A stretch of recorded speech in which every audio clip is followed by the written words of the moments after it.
এরা সংসারে কাজই করতে পারলো না। খালি যে সরকার বাজেটে টাকা ধরেনি, মমতা ব্যানার্জি 42,000 কোটি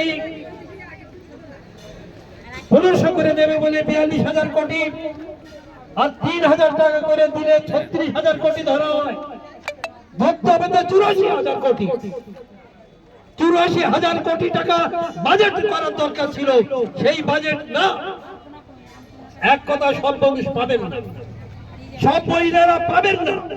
খানিকটা সান্ত্বনা পুরস্কার, সান্ত্বনা পুরস্কার, এটা মাথায় রাখেন।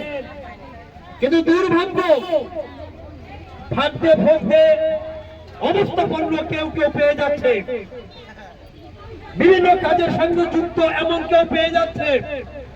এইটা খুঁজে বের করতে হবে কে পাচ্ছে। সুস্থ অবস্থা ভালো, গাড়ি বাড়ি আছে, ছোটখাটো কাজ করে, সে পাচ্ছে। অথচ 70,000 যাদের পাওয়ার কথা সরকার বলল, তারা পাচ্ছেন না।